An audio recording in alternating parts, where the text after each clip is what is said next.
The opportunities for impact in the larger community are so various and so broad that I think that that's probably one of the biggest challenges. How do we identify the places we want to have the most impact, and how can we identify communities where this impact will be the most valuable? What I'm seeing and what I'm really appreciating about the programming is a desire to reach a broader and broader set of the public, to remain relevant in an era in which museums are often cited for becoming sort of less relevant.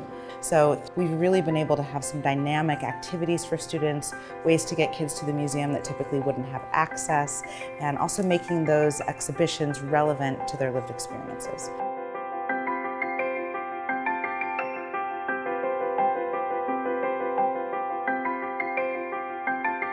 The Portland Art Museum is so open and willing to really make a difference in the community and really invested in community. And we've seen significant changes here around social issues with regard to an inclusion statement, as well as the issue around transgendered folks and access to bathrooms here. So I think that has been a huge change and a level of advocacy that we haven't seen before. I also think it's a way for the Portland Art Museum to continue to be relevant in a growing and diverse community.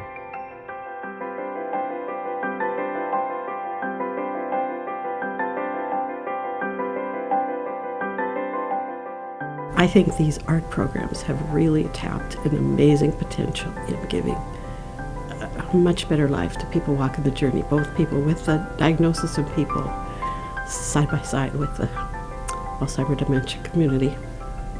I'm really grateful. It helps me to concentrate on something for a good period of time because I can wander in my mind, and this helps me to focus and stay focused.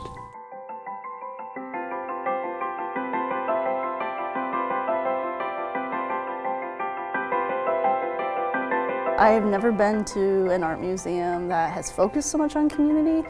I lived on the East Coast and I was familiar with museums in New York and Philadelphia, and they were not as integrated into community as much as Portland is, especially the Native community, and following proper protocol and recognizing the first people of these lands. And everyone I've worked with so far has been so open to have conversations and making it so easy for us to feel welcome and learn in this space.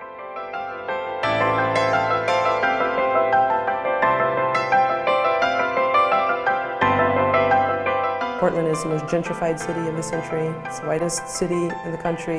What can we do together so that people see themselves in this institution that essentially is the city's archive? That access is really important. And so I hope that people in my community that I've invited to collaborate within the museum feel that we're doing the work that needs to be done.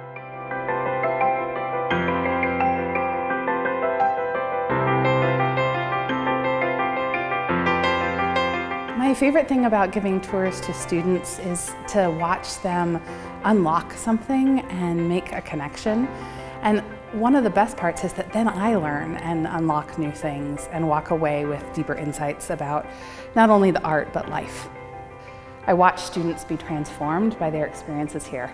So I know that everyone who comes into the museum, whether they're a volunteer like I am, whether they're a student that's coming for a tour or a visitor, they experience something here that touches something bigger and deeper, and so they walk out of here with something to give to our community.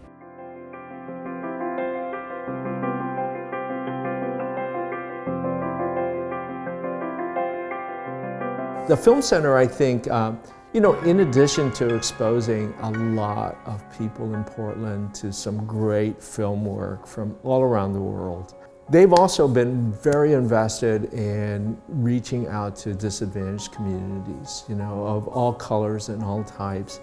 Something that I think is often rare, or it's only done when there's a lot of money behind it, But I don't think the Film Center has ever been motivated by that as much as this is an important part of what they need to do to connect the arts to community and to help build a better community for everybody around.